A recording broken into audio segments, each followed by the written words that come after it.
लोग श्रीमद् भगवत गीता के 18वें अध्याय के तीसरे और चौथे श्लोक को पढ़ेंगे।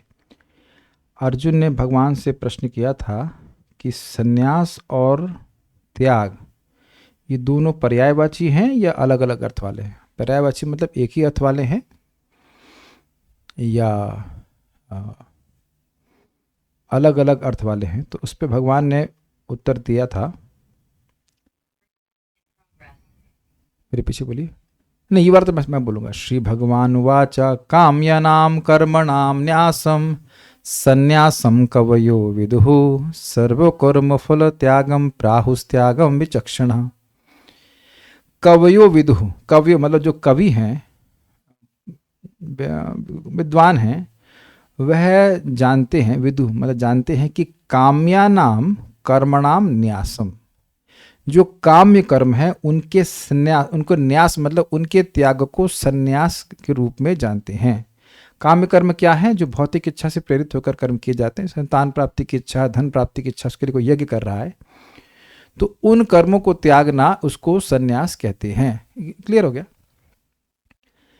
सर्व कर्म, लेकिन इसमें जो नित्य कर्म है वह नहीं त्यागे जाते हैं। केवल वही कर्म त्यागे जा रहे हैं जो कामनाओं से, भौतिक कामनाओं से प्रेरित हैं। फिर त्याग क्या है? कह रहे हैं सर्व कर्म फल त्यागम प्राहुस त्यागम विचक्षणा। जो विचक्षण है, जो विशेष चक्षु से युक्त है, जो बुद्धिमान है, शास्त्र के ज्ञानी है, वह कहते हैं कि उसको सभी कर्मों के फल को त्याग, फल के त्याग को त्याग कहते हैं। मतलब चाहे कोई भी कर्म कर रहा है, चाहे वह काम्य कर्म कर रहा है और चाहे वह नित्य कर्म कर रहा है, नैमित्तिक कर्म कर रहा है। नित्य समझ रहे हैं? नित्य जो रोज अग्निहोत्र आदि यज्ञ करते हैं। नैमित्तिक मतलब श्राद्ध इत्यादि। और काम कर्म भी कोई अगर कर रहा है तो उसमें सभी प्रकार के फल को भगवान को समर्पित करते हुए चलने को त्याग कहते हैं। ये बात बोली जा रही है। अब इस पे और क्या विचार है, इस पे अन्य लोगों के विचार कह रहे हैं। इसमें एक झगड़ा है, त्याग में ही झगड़ा है। कुछ लोग कह रहे हैं कि भाई किसी भी कर्म को करने में हिंसा है, इसलिए सभी कर्मों को त्याग देना चाहिए। और कुछ लोग कहते हैं नहीं, क्योंकि शास्त्र के द्वारा अनुमोदित है, इसलिए यज्ञ में अगर हिंसा भी है तब भी उसको नहीं त्यागना चाहिए। तो यह झगड़े को भगवान यहाँ पे बता रहे हैं। कुछ सोल्यूशन नहीं, सोल्यूशन आगे बताएंगे। अभी झगड़ा इस पे है, मतभेद जो है वो कह रहे हैं, कुछ लोग कहते हैं कि सारे कर्मों को त्याग देना चाहिए और कुछ लोग कहते हैं कि किसी भी कर्म को नहीं त्यागना चाहिए। उसे अलग अलग कारण यहाँ पे टीका में आप सीखेंगे। त्याज्यम दोषवदित्येके कर्म प्राहुर्मनीषिणः। त्याज्यम दोषवदित्येके कर्म प्राहुर्मनीषिणः। यज्ञदान तपः कर्म न त्याज्यम इति चापरे। यज्ञदान तपः कर्म न त्याज्यम इति चापरे। त्याज्यम दोषवदित्येके कर्म प्राहुर्मनीषिणः। त्याज्यम दोषवदित्येके कर्म प्राहुर्मनीषिणः। यज्ञदान तपः कर्म न त्याज्यम इति चापरे। यज्ञदान तपः कर्म न त्याज्यम इति चापरे। त्याज्यम दोषवदित्येके कर्म प्राहुर्मनीषिणः। त्याज्यम दोषवदित्येके कर्म प्राहुर्मनीषिणः। यज्ञदान तपः कर्म न त्याज्यम इति चापरे। यज्ञदान तपः कर्म न त्याज्यम इति चापरे। कुछ विद्वान घोषित करते हैं कि समस्त प्रकार के सकाम कर्मों को दोषपूर्ण समझकर त्याग देना चाहिए, किंतु अन्य विद्वान मानते हैं कि यज्ञ, दान तथा तपस्या के कर्मों को कभी नहीं त्यागना चाहिए।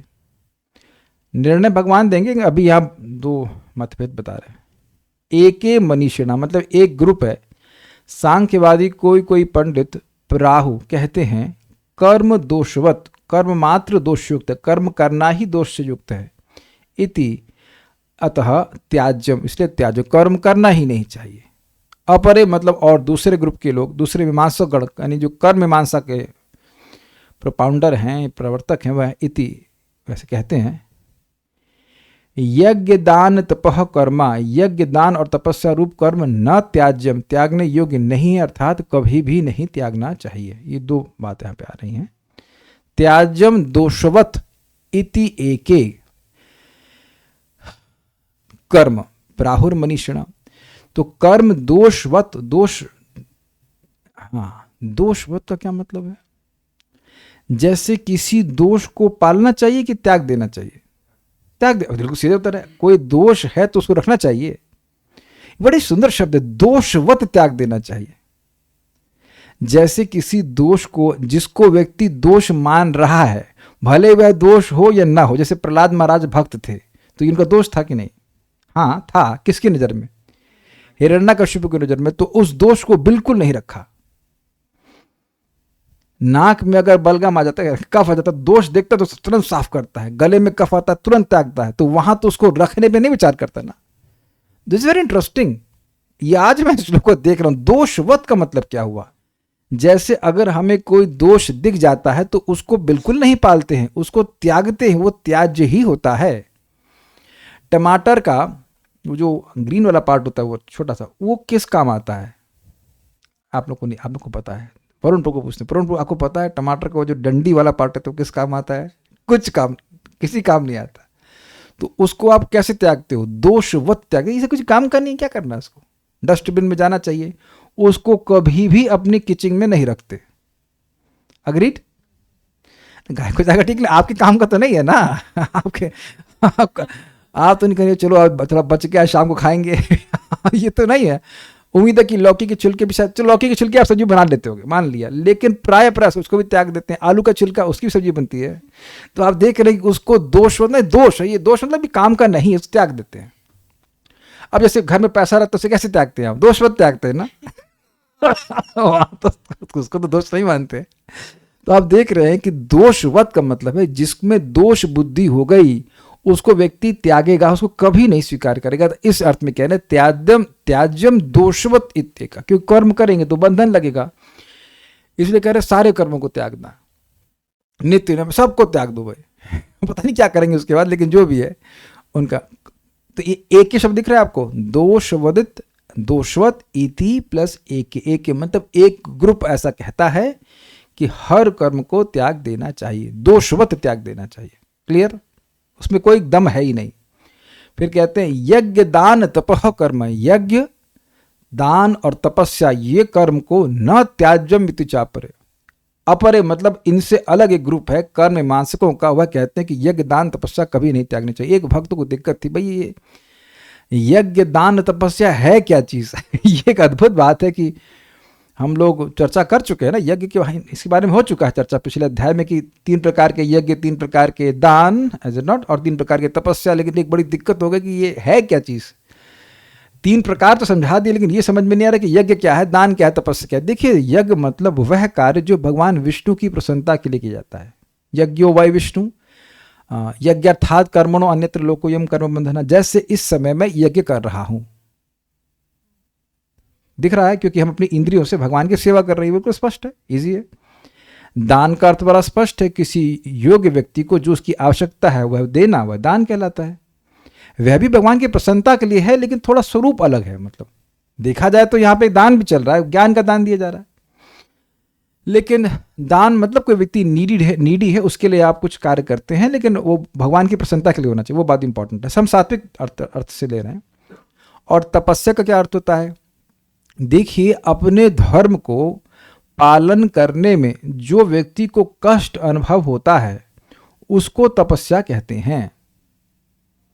अपना धर्म, गृहस्थ तो गृहस्थ, ब्रह्मचारी है तो ब्रह्मचारी, वानप्रस्थ, संन्यास, जो भी उनके अलग अलग नियम बताए गए हैं वर्णाश्रम के अनुसार, उसको संपादित करने में जो आपको इनकन्वीनियंस महसूस हो रही है, जो कठिनाई महसूस होती है, उसको तपस्या कहते हैं।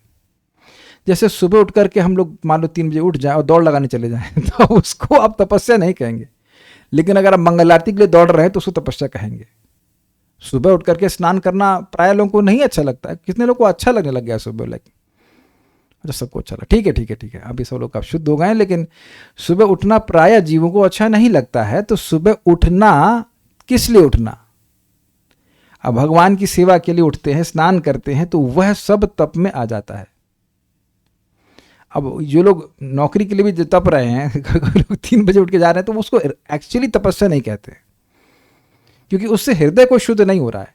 आप देखिए ना, बहुत से लोग 3 बजे उठ जाते हैं और जाते हैं नौकरी के लिए, तो क्या अब वाकई तपस्या कर रहे होते तो हृदय शुद्ध होना चाहिए, तो हृदय तो शुद्ध नहीं हो रहा, और पैसे की इच्छा बढ़ रही है। तो तपस्या का मूल मेन अर्थ है जो अपने धर्म हैं उनका पालन करने में जो व्यक्ति को कष्ट आता है।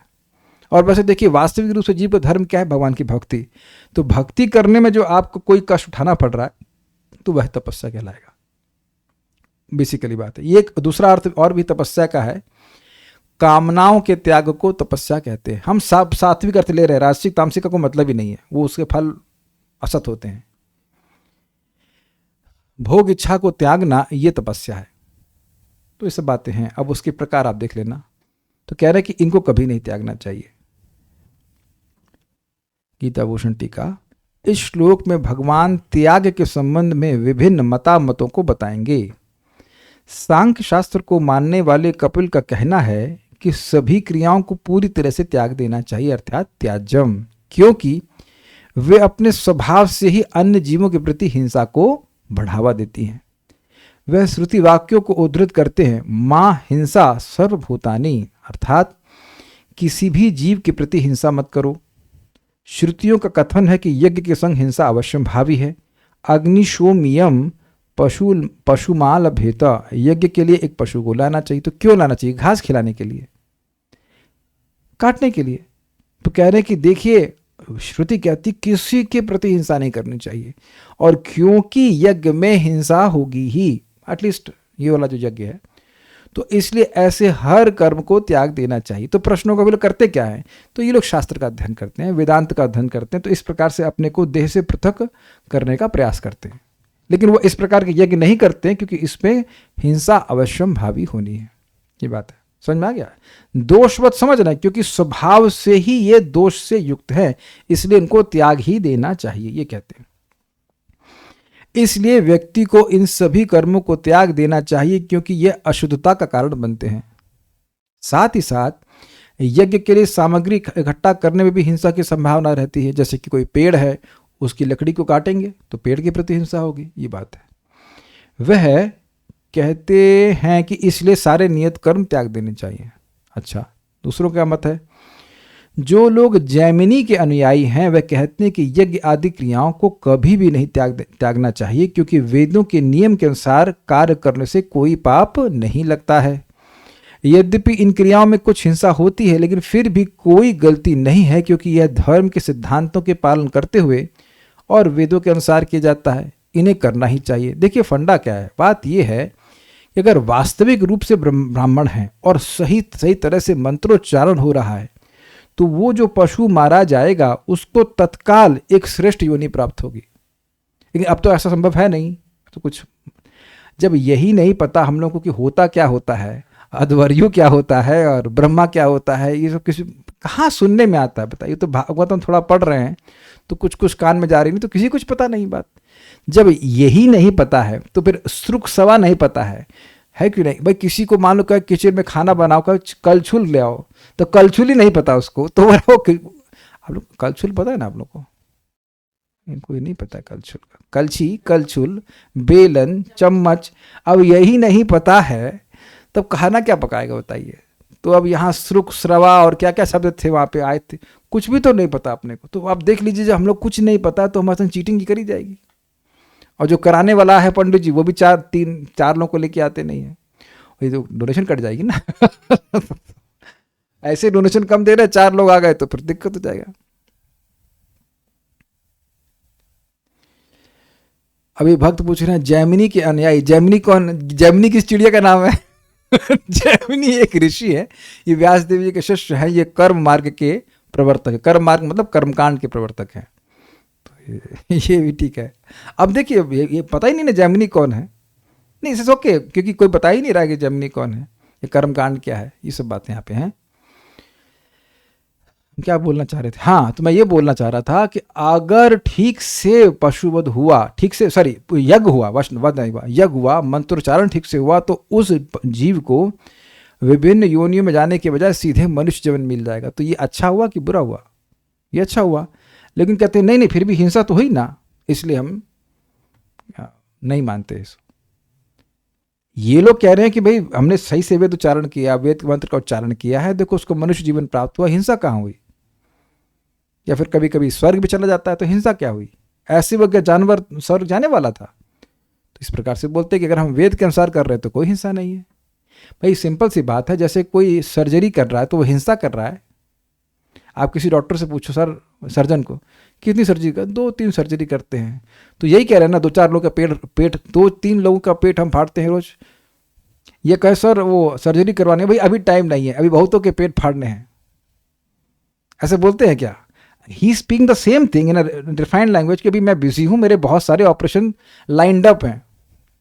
यही तो एक गुंडा भी बोलेगा यार तो बहुतों की सुपारी ली, अभी रुक जाओ। तो आप देख रहे हैं कि वो हिंसा नहीं है। सर्जन इज नॉट डूइंग हिंसा, अग्रीड। तो अब वो तरीके से किया जाता है, उस पर सोचिए एक सर्जन को कितनी मेहनत करनी पड़ती, तब जाके कर सकते हैं। ऐसा तो नहीं हम भी चक्कू ले चालू हो जाए।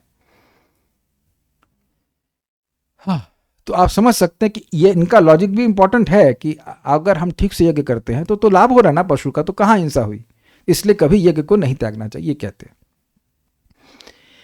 जो अहिंसा का नियम वेदों में बताया गया है वह एक सामान्य नियम है, और वह कहता है कि यदि यज्ञ के अलावा कोई कार्य किया जाता है तो पाप निश्चित होता है। कहने का मतलब यह है कि आप सामान्यतः किसी पशु को ऐसे राह चलते नहीं आओ भाई तुम्हारा जो भगवान को अर्पण कर रहे हैं, जो भी देवता को अर्पण कर रहे हैं, ऐसा नहीं चलेगा। It has to be in a proper system. भाई सर्जन सर यही सर्जरी कर दीजिए, उसके घर में जाइए, सोफे पे बैठे सर यही कर दीजिए, आप एनेस्थीसिया दे दीजिए, यही कर दीजिए, ऐसा नहीं होता ना।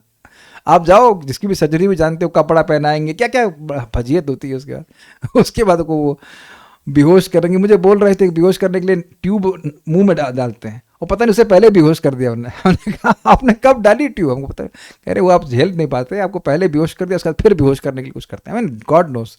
तो आप देख रहे हैं कि एक सर्जरी में कितना सिस्टम बना रखा है। तो ऐसा नहीं कि अब किसी व्यक्ति को लाया, चीर फाड़ कर दिया और उसके बाद हम सर्जन बन गए। तो उसी तरह से यज्ञ एक बहुत कह सकते हैं डिटेल्ड प्रोसीजर है। तो उसमें आजकल जैसे चल रहा है कि हमने सुना है प्रभुपाद से कि कलकत्ता में वो काली जी का फोटो लगा देंगे और वहाँ मारे जा रहे हैं पशुओं को, सब लोग कह रहे हैं काली जी का प्रसाद मिल रहा है। तो ये कोई तरीका नहीं है।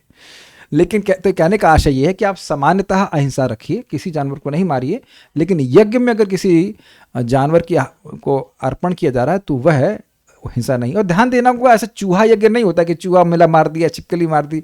एक स्पेसिफिक यज्ञ के लिए एक स्पेसिफिक पशु को ला के वध किया जाता है, ये बात है, ठीक है। तो यज्ञ के अलावा जो कार्य किया जा रहा है इस तरह का, वह पाप होता है, परंतु इस कारण से यज्ञ की निंदा नहीं की जा सकती। समझे ना बात। सिंपल एग्जाम्पल और भी समझ सकते हैं कि गोली चलाकर किसी को मारना खराब है ना, बिल्कुल सामान्यतः तो ये खराब बात है किसी गोली को मार देना। लेकिन अब पुलिस ही किसी आतंकवादी को मारती है तो अच्छा है कि नहीं, मेडल मिल जाता है, यस। अरे भाई जान पे खेल के वो गोली मारा तो आप बताइए, तो आप समझ ही रहे हैं कि वो उसका प्रयोग है, वायलेंस का एक प्रयोग है, ये बात ही कहते हैं। इसके लिए आप उसको गलत नहीं कह सकते हैं कि अगर किसी सामान्यतः किसी को गोली मारना खराब बात है, बहुत खराब बात है, दंडनीय अपराध है, लेकिन इसका मतलब नहीं कि पुलिस वाले भी गलत कार्य कर रहे हैं।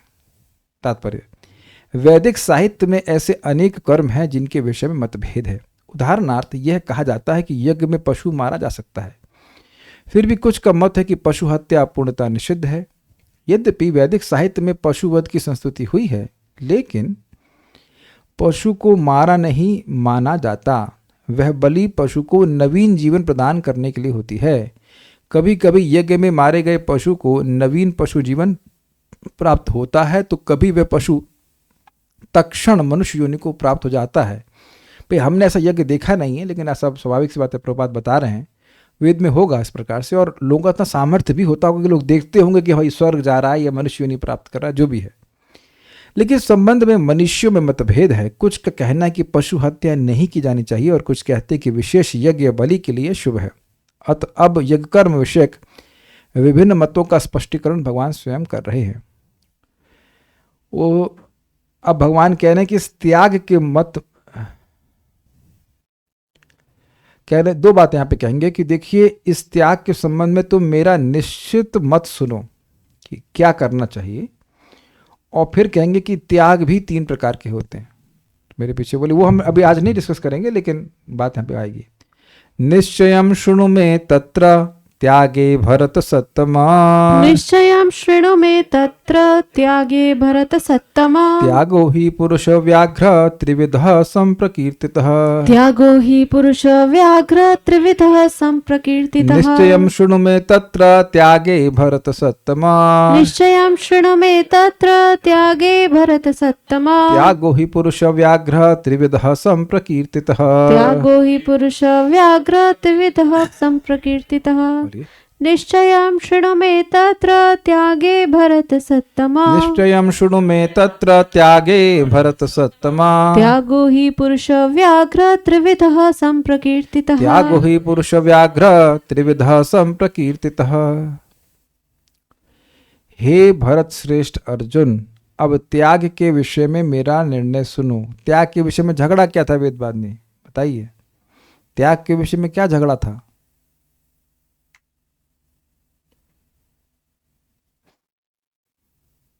समझ में नहीं आया क्या? त्याग के विषय में क्या झगड़ा नहीं समझ में आ रहा है? वरुण प्रभु, दो मत थे। जमीनी ऋषि के अनुसार कहते हैं कि भाई यज्ञ दान तप कर्म को नहीं त्यागना चाहिए, करना ही चाहिए। और कपिल के सांख्यवाद के लोग क्या बोलते हैं? कभी नहीं करना चाहिए, त्याग ही दे देना चाहिए। ये बात है। तो झगड़ा था, तो इसके बारे में अपना निश्चय बताएंगे। तो आप कौन होते हैं? आप कौन होते हैं निश्चय करने वाले? तो आचार्य समझाते हैं क्योंकि वो सर्वज्ञ हैं। बड़ी इंटरेस्टिंग बात है। मैं सुनो, मेरे वचन को सुनो, मेरा निर्णय। ये मेरा शब्द बड़ा गंभीर है यहाँ पे। केवल मैं शब्द से सारा कुछ चेंज हो जाएगा। भगवान ने कहा कि एक मनुष्यों का, विद्वान लोग एक मनुष्य का ग्रुप में कह रहा है कि त्याग देना चाहिए और दूसरा कह रहा है कि नहीं त्यागना चाहिए। दोनों वेद लिखे हैं क्या? दोनों ही लोग वेद का सृष्टिकर्ता नहीं है, उसके इंटरप्रिटेशन करता है। They have not written the book. वह उस बुक की या वेद की क्या कहेंगे उसको, अंडरस्टैंडिंग प्रस्तुत कर रहे हैं। लेकिन भगवान वेद लिखने वाले हैं, मतलब वेद को प्रकट कराने वाले, लिखने वाले कह भी सकते हैं व्यासदेव के रूप में। लेकिन तो वेद का ज्ञान भगवान से ज्यादा किसी को नहीं है। इसलिए मेरा निर्णय सुनो। I hope it is very clear. जो सब जानता है, सब कुछ जानता है, उसके लिए किसी चीज के ऊपर विचार करने में यह तो दिक्कत नहीं होगी ना कि किसी पक्ष को नहीं जानता हो।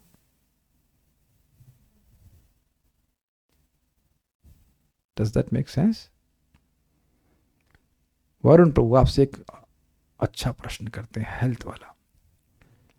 मस्टर्ड ऑयल से शरीर में कोलेस्ट्रॉल कितना बढ़ता है? डिफिकल्ट क्वेश्चन है। सबके साइंटिस्ट पापा को पूछे, साइंटिस्ट प्रभु जी, मस्टर्ड ऑयल से कोलेस्ट्रॉल कितना बढ़ता है शरीर में?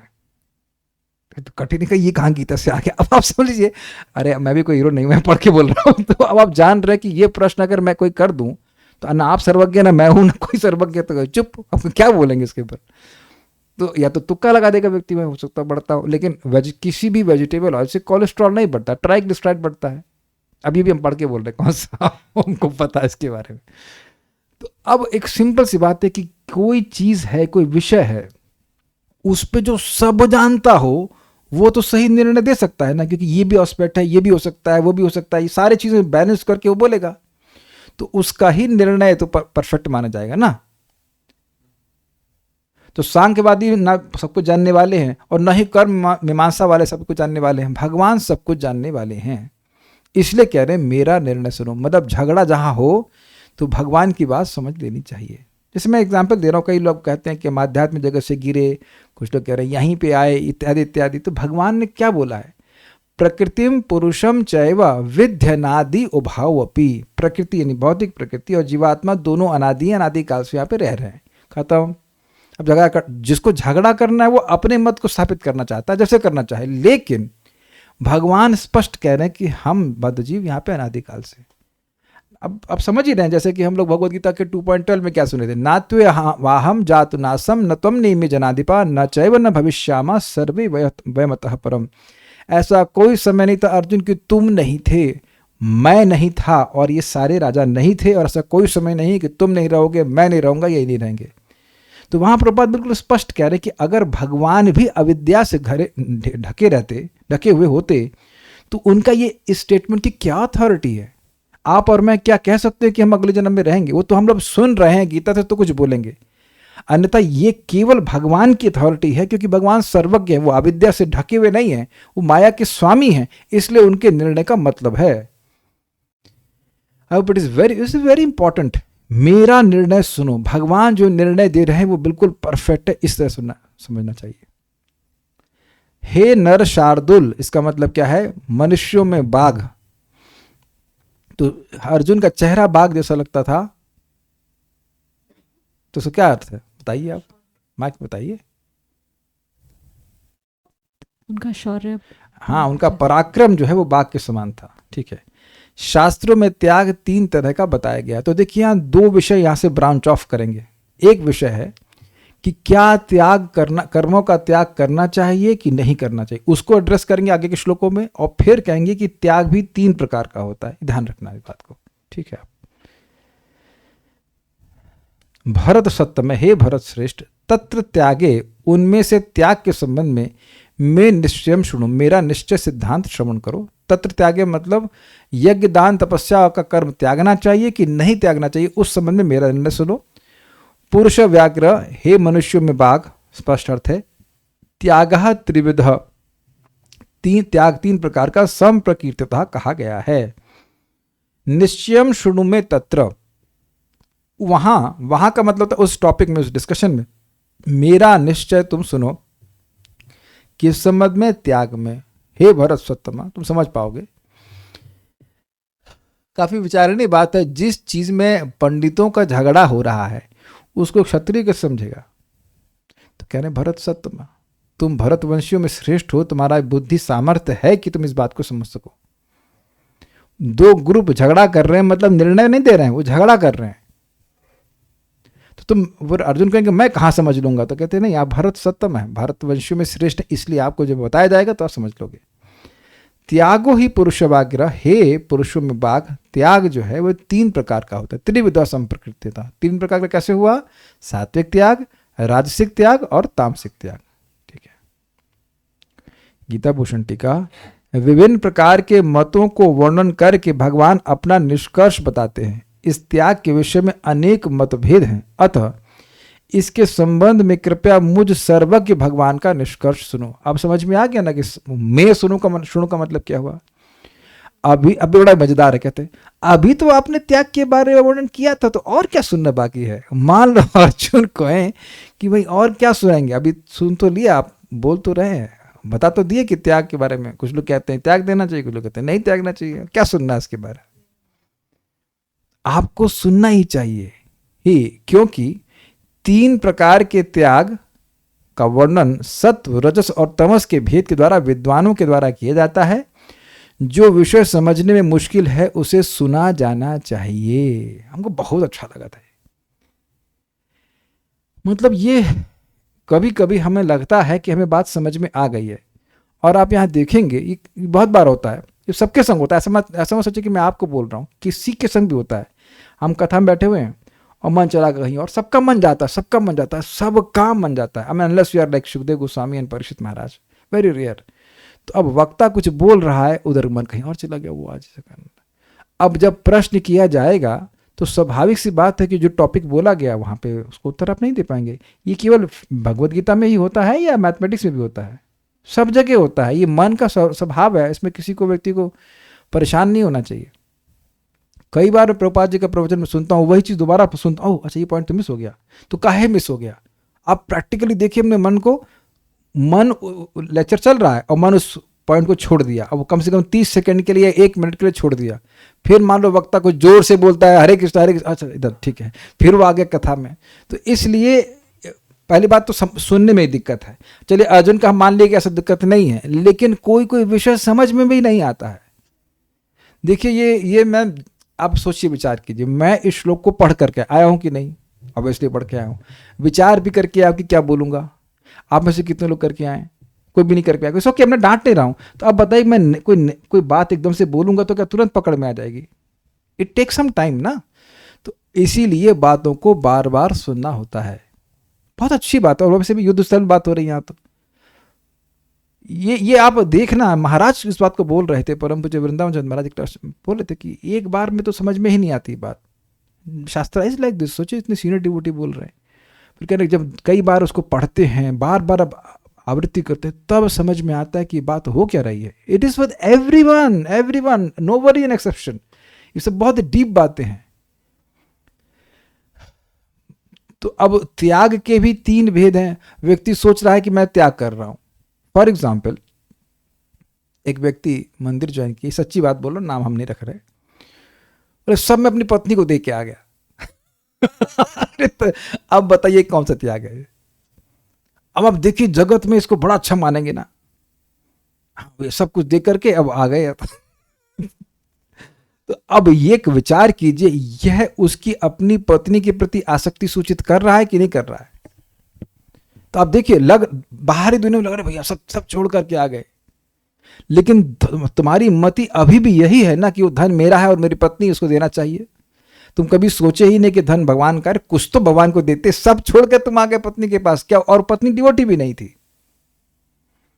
चलो डिवोटी होती कुछ मानते। अब देखिए इस पे झगड़ा चालू हो जाएगा कि नहीं, कैसे नहीं देना चाहिए था, और सब देना चाहिए था, इत्यादि इत्यादि। तो आप देख रहे हैं कि त्याग के विषय में झगड़ा होगा। आप ये नहीं कह सकते कि झगड़ा नहीं होगा। तो इसलिए व्यक्ति को सुनना पड़ेगा कि यह त्याग कैसे करना चाहिए, क्योंकि अगर आप जानते हैं राजसिक तामसिक कोई भी क्रिया की जाती है तो उसका फल क्या होता है, असत होता है। आप उम्मीद है कि समझ पा रहे होंगे। इसलिए प्रभुपाद गीता भूषण टीका में समझा रहे हैं कि क्यों सुनना चाहिए, क्योंकि ये विषय गंभीर है। इसको कई बार सुनने से बात समझ में आती है।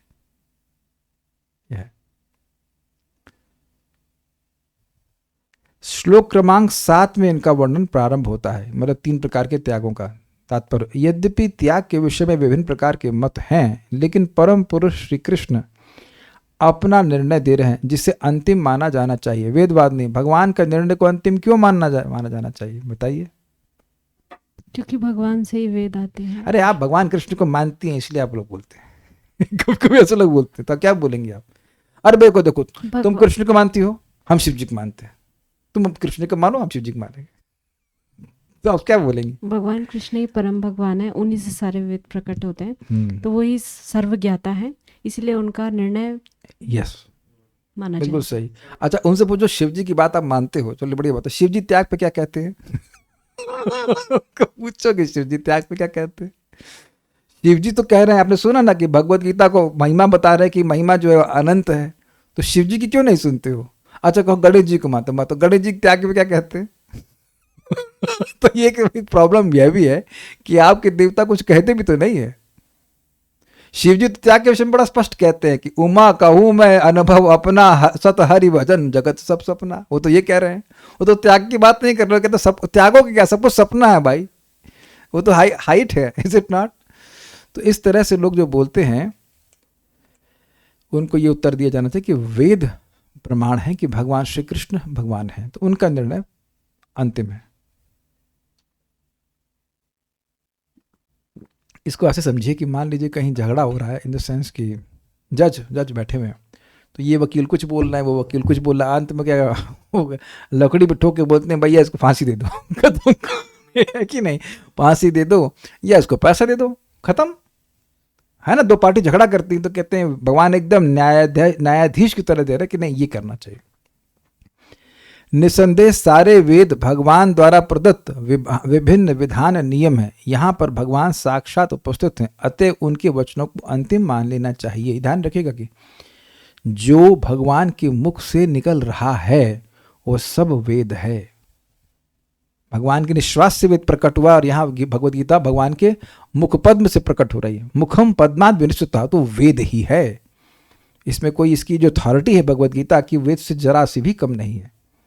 भाई आप बताइए वेद क्यों प्रमाण है, क्योंकि भगवान से प्रकट हुआ है। इसका क्या प्रमाण है, वेद ही प्रमाण है कि वेद इसलिए प्रमाणिक है कि भगवान के निश्वास से प्रकट हुआ है। देयर इज नो अदर प्रमाण फॉर दिस। तो भगवद गीता भगवान के मुख से प्रकट हुई है, तो ये वेद के समान ही है, वेद ही है, सारे उपनिषदों का सार है, इसलिए अर्थ समझना होगा। भगवान ये आप लोग बहुत सिंपल बातें लग रही ना। प्रभुपाद जी कहते हैं कि जिसने भगवद गीता पढ़ ली और ये स्वीकार कर लिया कि कृष्ण भगवान है, तो अब उसे वेद पढ़ने की जरूरत बिल्कुल नहीं है। अब उसे करना क्या है, भगवान को फूल कौन सा पसंद है वो अर्पण करूंगा। कनेर का नहीं पसंद है उनको, और कनेर कान में लगाते शायद, मैं भी। I mean you have understood that Krishna is God, now you have to find out how to serve him. अब वेद पढ़ने की जरूरत नहीं है। यहां पर भगवान साक्षात उपस्थित हैं, अतएव उनके वचनों को अंतिम मान लेना चाहिए। भगवान कहते हैं कि भौतिक प्रकृति के 3 गुणों में से जिस गुण में त्याग किया जाता है उसी के अनुसार त्याग का प्रकार समझना चाहिए। अब मैं समझ रहा हूं कि भक्तों के मन में ये आ ही रहा होगा कि भगवान उत्तर क्या दिए। घबराइए मत, हम श्लोक तो कर ही लेंगे, लेकिन श्लोक उत्तर बताए बिना हमारे को भी चैन नहीं मिलेगा। हम बता ही दे रहे हैं, रुक जाइए। उत्तर बड़ा अच्छा है, काश में जोड़ लेता तो अच्छा रहता। टाइम है, मुझे लगा था कि टाइम नहीं होगा। टेल वेरी वेरी नाइस श्लोक।